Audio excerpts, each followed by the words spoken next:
Hubo una época en que los hombres más brillantes de la historia se enfrentaron a un problema devastador. Tenían ideas tan grandes, tan radicales, tan imposibles de ver con los ojos, que ninguna palabra directa podía contenerlas. ¿Cómo explicarle a alguien que lo que cree real es apenas una sombra? ¿Cómo demostrar que la identidad es una ilusión, que la justicia verdadera solo nace cuando nadie sabe quién es? No podían señalar esas verdades con el dedo. No podían dibujarlas ni medirlas. Entonces, los más grandes pensadores que el mundo haya conocido tomaron una decisión que cambiaría el curso de la historia intelectual para siempre.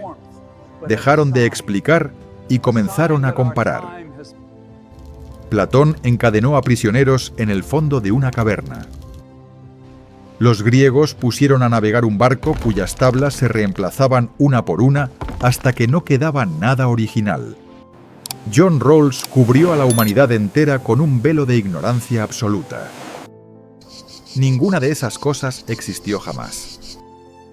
Sin embargo, esas imágenes imaginarias transformaron nuestra comprensión de la realidad, la identidad y la justicia con una fuerza que ningún argumento lógico había logrado antes.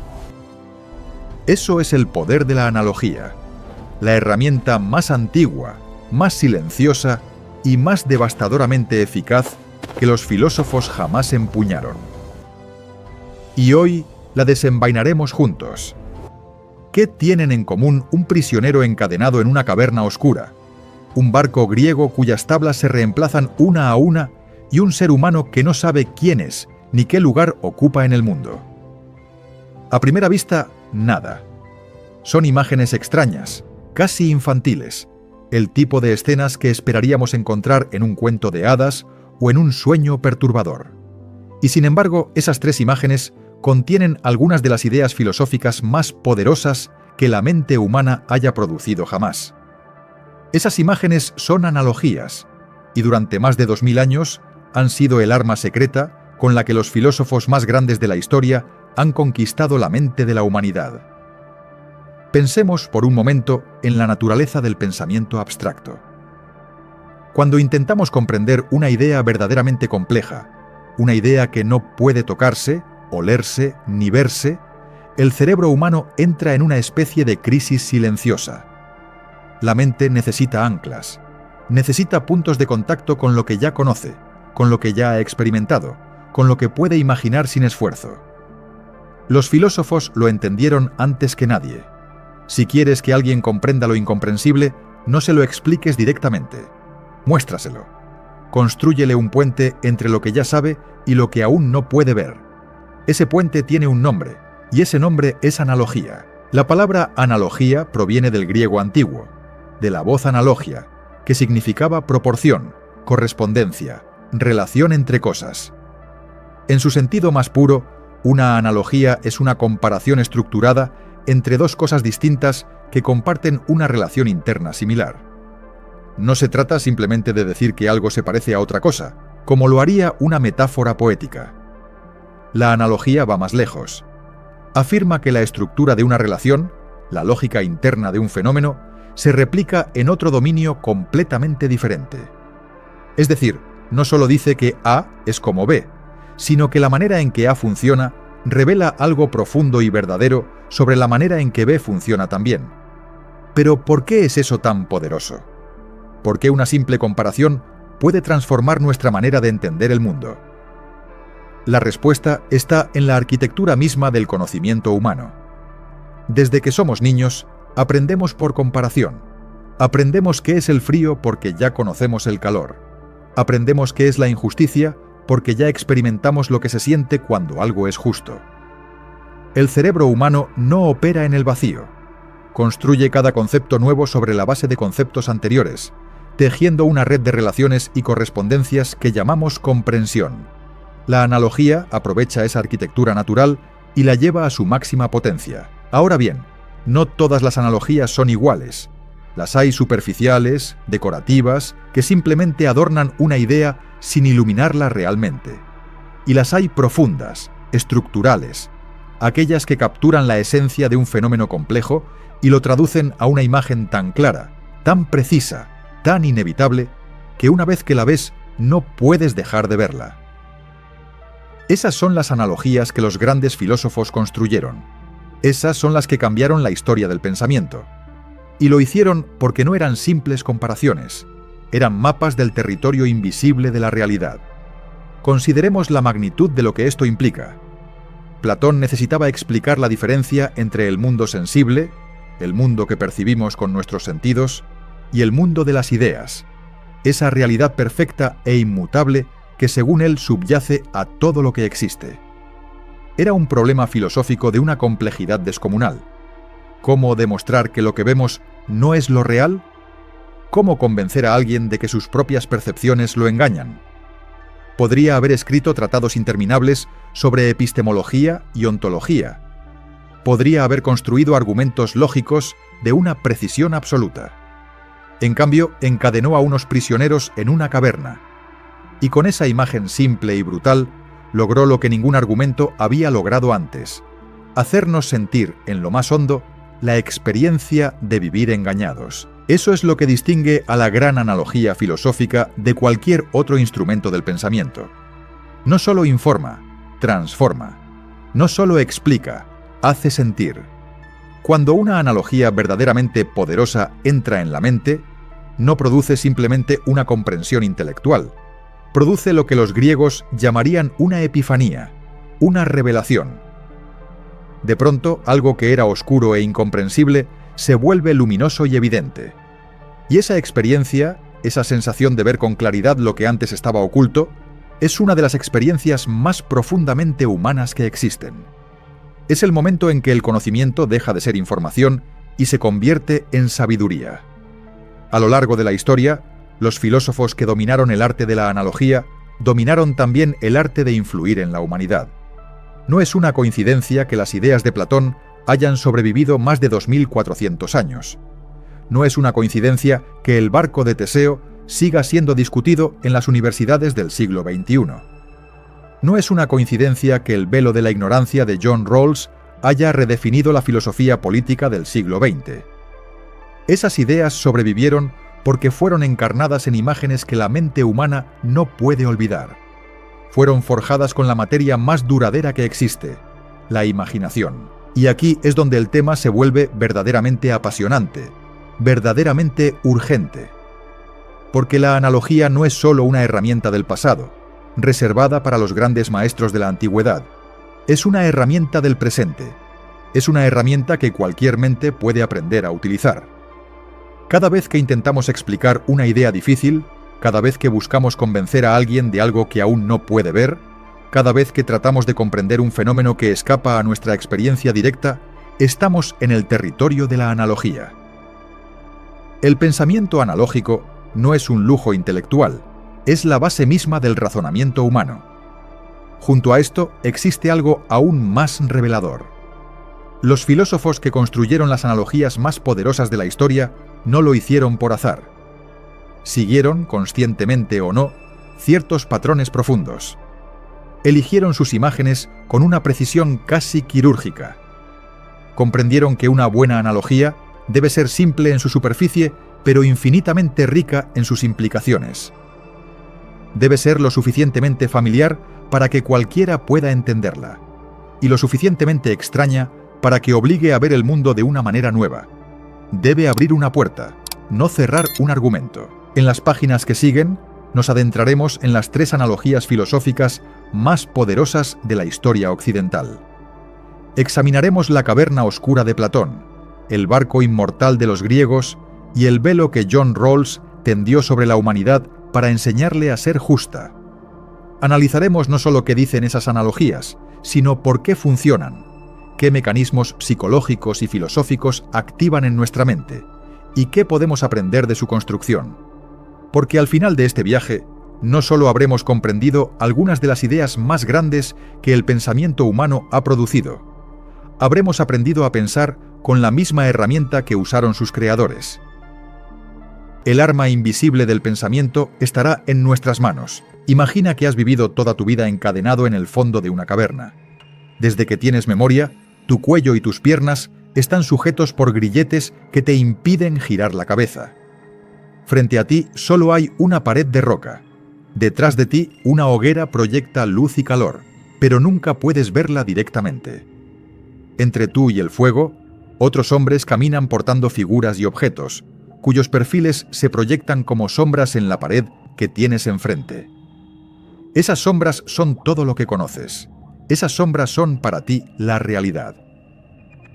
Esta es la imagen con la que Platón abrió uno de los pasajes más célebres de toda la historia de la filosofía occidental, el mito de la caverna, contenido en su obra La República, escrita aproximadamente en el año 380 a.C.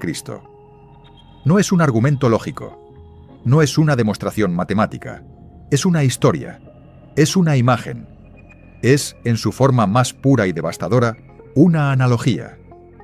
Y con ella, Platón logró lo que ningún tratado abstracto había conseguido antes: hacernos experimentar, desde adentro, la condición del ser humano que confunde la ilusión con la verdad.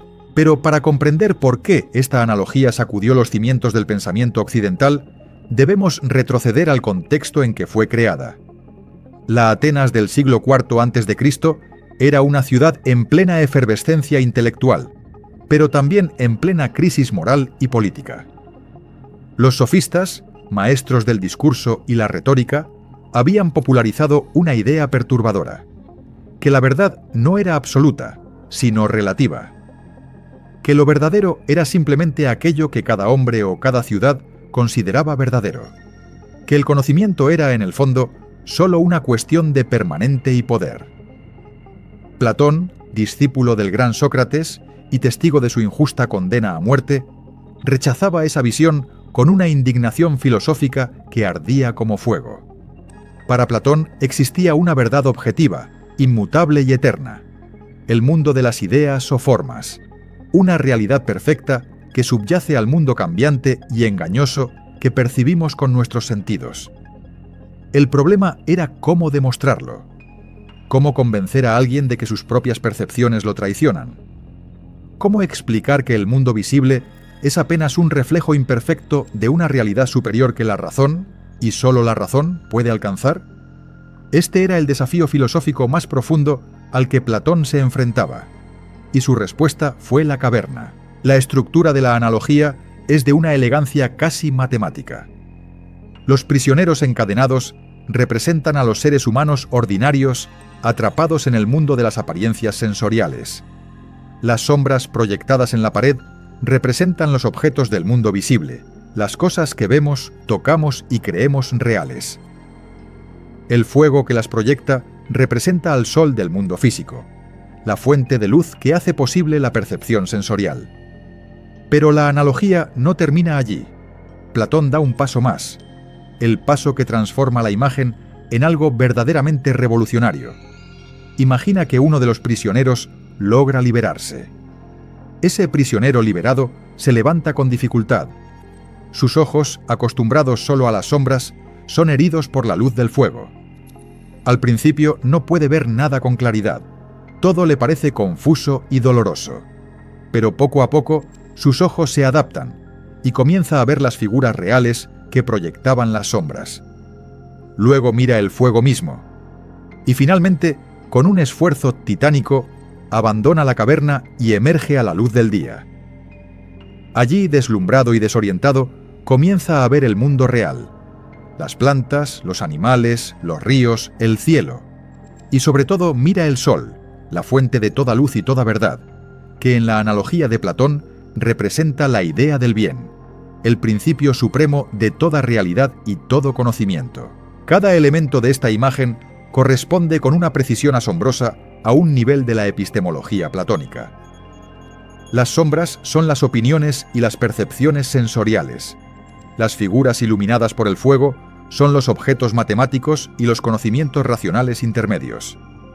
La luz del sol es el conocimiento filosófico puro, y el sol mismo es el bien absoluto, el fundamento último de toda existencia y toda verdad. Platón no describió estos niveles en un cuadro abstracto. Los encarnó en una experiencia vivida, en un viaje que cualquier lector puede recorrer mentalmente con una intensidad casi física.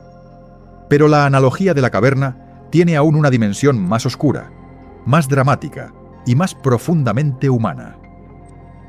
Cuando el prisionero liberado regresa a la caverna para contar lo que ha visto, los otros prisioneros no lo reciben con gratitud ni con curiosidad. Lo ridiculizan. Dicen que el viaje al exterior le ha dañado los ojos, puesto que ya no puede ver las sombras con la misma clareza que ellos, y si intentara liberarlos por la fuerza, si tratara de arrastrarlos hacia la luz, lo matarían. En esa imagen, Platón estaba pensando en Sócrates, su maestro, el hombre que salió de la caverna, que vio la luz, que regresó a Atenas a despertar a sus conciudadanos y que fue ejecutado por ello. La analogía no era solo filosofía, era un epitafio y una acusación. Ahora bien, ¿qué hace que esta analogía sea tan extraordinariamente poderosa como herramienta filosófica? La respuesta está en su capacidad de activar simultáneamente la razón y la emoción. Por un lado, la imagen es lógicamente precisa. Cada elemento corresponde a un concepto filosófico definido con rigor, y la estructura de la analogía refleja fielmente la estructura del sistema epistemológico platónico. Pero al mismo tiempo, la imagen es visceralmente humana. Sentimos el dolor de los ojos deslumbrados, la desorientación ante una realidad nueva y abrumadora, la soledad del que sabe demasiado y no puede ser comprendido. La analogía no solo explica la teoría del conocimiento de Platón, nos hace vivirla. Y esa capacidad de hacer vivir una idea, de convertir un concepto abstracto en una experiencia casi sensorial, es precisamente lo que define a la gran analogía filosófica. 2400 años después de que Platón escribiera La República, la imagen de los prisioneros en la caverna sigue siendo inmediatamente comprensible para cualquier persona que la escucha por primera vez. No requiere formación filosófica previa, no requiere conocer la teoría de las formas ni la epistemología griega. Basta con ser humano y haber sentido alguna vez la perturbadora sospecha de que lo que creemos ver no es todo lo que hay, de que existe una realidad más profunda, más verdadera, que espera ser descubierta más allá de las sombras que tomamos por realidad. Esa es la herencia que la caverna de Platón dejó al pensamiento humano. No solo una teoría filosófica, sino una manera de hacer preguntas. Una manera de mirar el propio conocimiento con desconfianza productiva. Una invitación permanente a preguntarse si acaso nosotros también somos prisioneros, si acaso las certezas que damos por sentadas son apenas sombras en de pared de nuestra propia caverna. Y esa pregunta, esa incomodidad necesaria, esa inquietud filosófica que una simple imagen de fuego y cadenas logra despertar en lo más hondo de nuestra conciencia, es la prueba más elocuente del poder de la analogía cuando es construida con maestría, con valentía y con la voluntad de iluminar lo que la oscuridad prefería mantener oculto. Imagina un barco legendario. No cualquier barco, el barco de Teseo, el héroe ateniense que según el mito navegó hacia Creta, mató al Minotauro y regresó victorioso a su ciudad. Los atenienses conservaron ese barco durante siglos como reliquia sagrada, como símbolo viviente de su identidad y su gloria. Pero el tiempo es implacable con la madera. Una tabla se pudre y la reemplazan, luego otra, luego el mástil, luego la quilla, luego los remos. Pasan las generaciones y cada pieza original ha sido sustituida por una nueva. Y entonces alguien hace la pregunta que lo cambia todo. ¿Es ese barco todavía el barco de Teseo? ¿O es un barco completamente diferente que simplemente ocupa su lugar? Esta pregunta, formulada por el historiador griego Plutarco en el siglo I después de Cristo, es una de las analogías filosóficas más antiguas y más fértiles de la historia del pensamiento. A diferencia de la caverna de Platón, el barco de Teseo no fue construido para ilustrar un sistema filosófico ya elaborado. Fue construido para abrir una herida, para introducir una duda que se niega a cerrarse. ¿Qué hace que algo sea lo que es? ¿Es la materia de la que está hecho? ¿Es la forma que mantiene? ¿Es la continuidad histórica, la cadena ininterrumpida de existencia que lo conecta con su origen? La analogía no responde estas preguntas. Las formula con una claridad tan brutal que resulta imposible ignorarlas, lo que hace al barco de Teseo extraordinariamente poderoso como herramienta filosófica es su capacidad de migrar. Una buena analogía no es prisionera del problema que la originó. Puede viajar, puede aplicarse a territorios completamente distintos y revelar en cada uno de ellos verdades que ninguna otra imagen podría iluminar. Y el barco de Teseo ha viajado más lejos que casi ninguna otra analogía en la historia del pensamiento. Filósofos medievales la usaron para debatir sobre la resurrección del cuerpo humano. Filósofos modernos la aplicaron a la identidad personal. Si cada célula de tu cuerpo es reemplazada a lo largo de los años, ¿eres la misma persona que eras hace una década? Juristas la usaron para pensar sobre la continuidad de los estados y las naciones. Ingenieros y diseñadores la invocan cuando debaten si restaurar un objeto antiguo preserva o destruye su autenticidad. En el corazón de todos estos debates late la misma pregunta que Plutarco encerró en la imagen del barco. ¿Qué es la identidad? ¿Es algo fijo, esencial, inmutable, que persiste a través del cambio? ¿O es algo fluido, construido, una narrativa que imponemos sobre un proceso de transformación continua para darnos la ilusión de permanencia? La analogía no impone una respuesta. Lo que hace es encarnar el problema con tanta precisión y tanta vividez que cualquier mente que se enfrente a ella no puede escapar a la profundidad del dilema. Y esa es una de las marcas distintivas de la gran analogía filosófica. No cierra el pensamiento, lo abre de par en par. Pero el barco de Teseo tiene aún una dimensión más perturbadora que raramente se menciona. Thomas Hobbes, el filósofo inglés del siglo XVII, añadió una variante que transforma el problema en algo todavía más vertiginoso. Imaginemos, dijo Hobbes, que alguien ha ido recogiendo todas las tablas originales del barco a medida que eran reemplazadas, y con ellas ha construido un segundo barco. Ahora tenemos dos barcos, uno que ha mantenido la continuidad física del barco original mediante reemplazos graduales, y otro construido enteramente con las piezas originales. ¿Cuál de los dos es el verdadero barco de Teseo?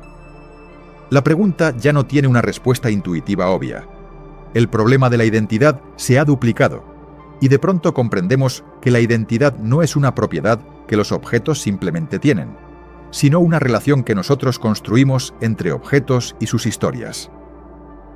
Si el barco de Teseo nos enfrenta a los abismos de la metafísica y la identidad, la segunda gran analogía de este capítulo nos lleva a un territorio completamente diferente, el de la justicia, la política y la organización de la sociedad humana. John Rawls, filósofo estadounidense y una de las mentes más influyentes del siglo XX, publicó en el año 1971 su obra magna, Una teoría de la justicia, un libro que redefiniría por completo la filosofía política de su tiempo. Y en el corazón de ese libro, como fundamento de todo su edificio argumentativo, Rawls colocó una analogía de una simplicidad deslumbrante: el velo de la ignorancia. El argumento de Rawls partía de una pregunta fundamental: ¿cómo podemos diseñar una sociedad verdaderamente justa? El problema con esta pregunta es que cualquier persona que participe en el diseño de las reglas sociales lo hace desde una posición particular.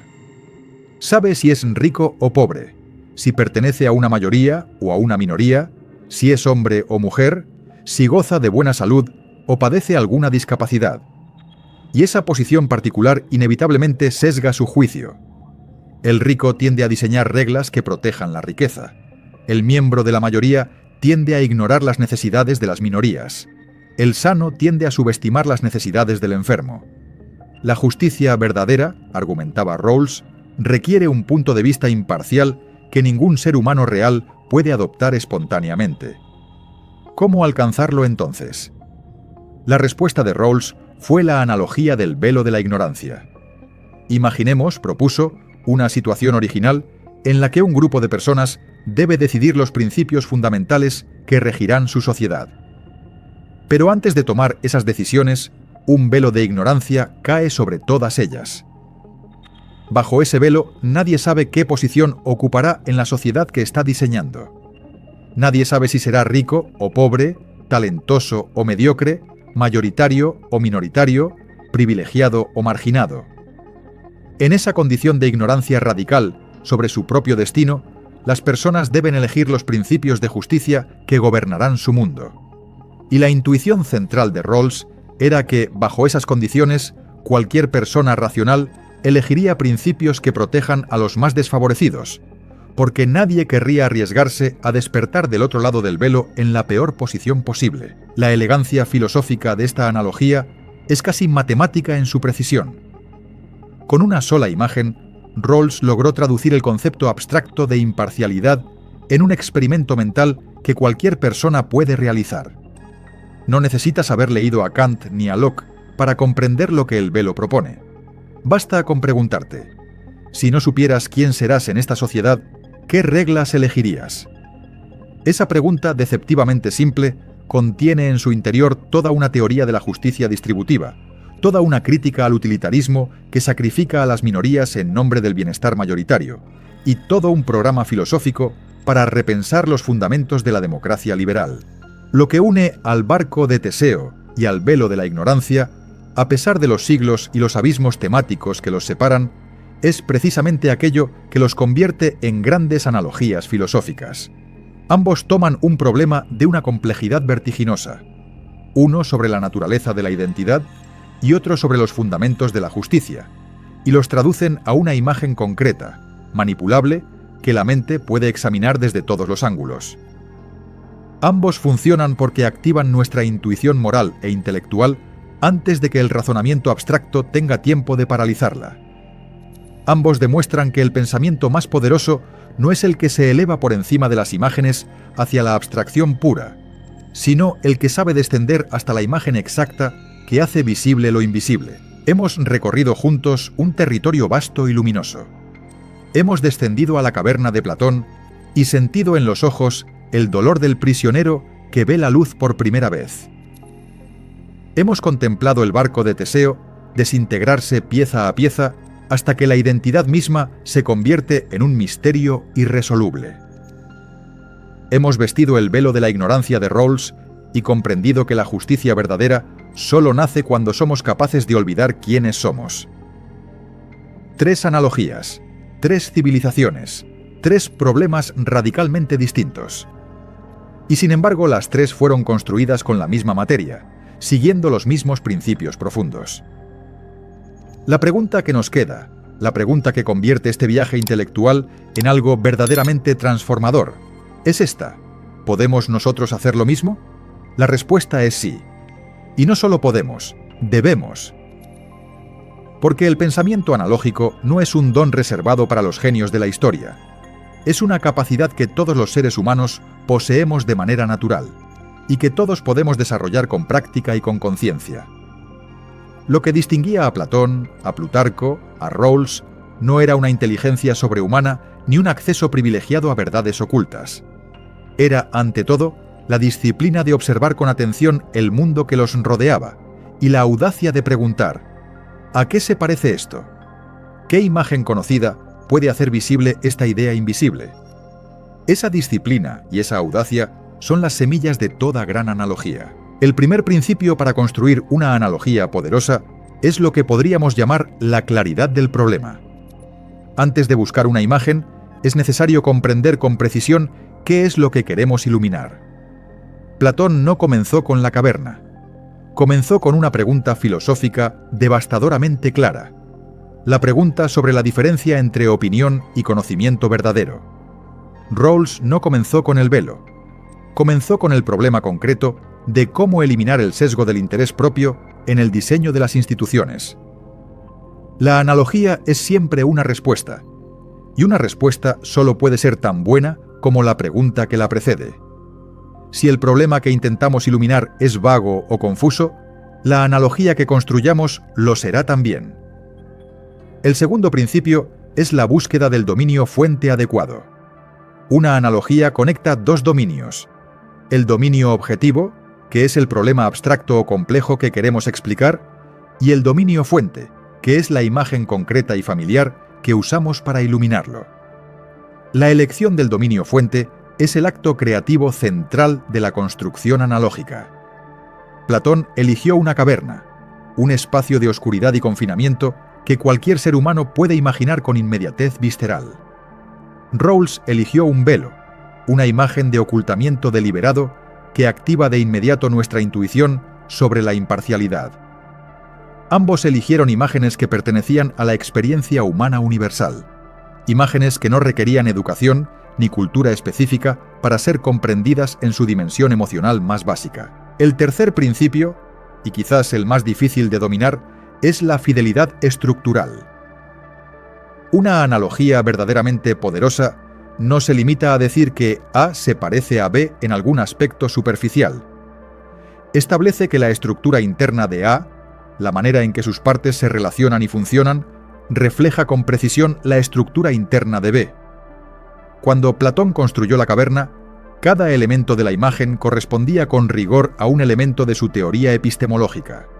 Las sombras, el fuego, las figuras, el sol, el prisionero liberado, los prisioneros que permanecen. No había arbitrariedad en ningún detalle.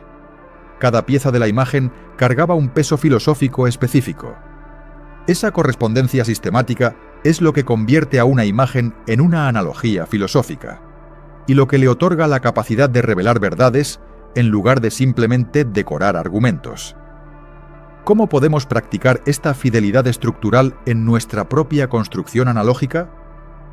El método más efectivo es lo que podríamos llamar el mapeo explícito. Una vez elegido el dominio fuente, debemos listar sus componentes principales y preguntarnos, para cada uno, a qué elemento del problema original corresponde. Si algún componente de la imagen no tiene correspondencia en el problema, debemos eliminarla o modificarla. Si algún aspecto central del problema no tiene representación en la imagen, la analogía está incompleta. Este proceso de mapeo sistemático no solo mejora la precisión de la analogía, a menudo revela aspectos del problema original que no habíamos visto con claridad hasta ese momento. La construcción de la analogía se convierte así en un instrumento de descubrimiento, no solo de comunicación. Existe también un cuarto principio que los grandes filósofos aplicaron de manera intuitiva y que raramente se menciona explícitamente: la tensión productiva. Las mejores analogías filosóficas no son perfectas. Todas tienen un punto en que la imagen falla, en que la comparación se rompe, en que el dominio fuente y el dominio objetivo divergen de manera significativa. Y lejos de ser una debilidad, esa fractura es a menudo la parte más valiosa de la analogía. El barco de Teseo no resuelve el problema de la identidad, lo expone en toda su irresoluble complejidad. El velo de la ignorancia no puede ser realmente adoptado por ningún ser humano real, que siempre sabe, en alguna medida, quién es. Esa imposibilidad es parte del mensaje filosófico. Una analogía que resuelve demasiado fácilmente el problema que aborda debe ser sospechosa. Probablemente está simplificando donde debería estar profundizando. Ahora bien, la construcción de analogías no es solo una habilidad filosófica abstracta.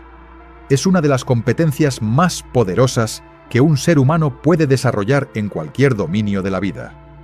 El maestro que enseña una idea compleja a sus estudiantes, el líder que necesita comunicar una visión que nadie ha visto todavía, el científico que intenta explicar un fenómeno nuevo con el lenguaje de fenómenos conocidos, el artista que busca dar forma visible a una experiencia interna. Todos ellos son, en el fondo, constructores de analogías.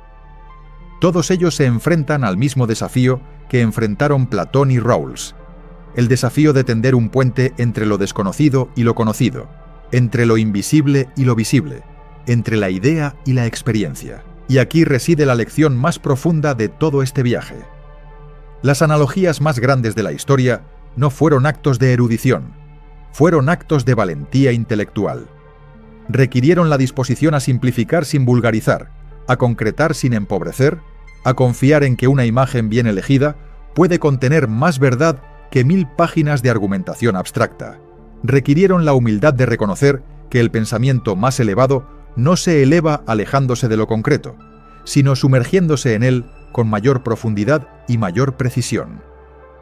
Requirieron, en última instancia, La convicción de que las ideas más importantes del mundo merecen ser comprendidas por todos, no solo por los iniciados. Esa convicción es la que nos anima a nosotros también. Cada vez que tomamos una idea difícil y buscamos la imagen que la haga visible, estamos haciendo lo que Platón hizo en Atenas, lo que Plutarco hizo en el puerto donde reposaba el barco legendario, lo que Rawls hizo en las universidades del siglo XX.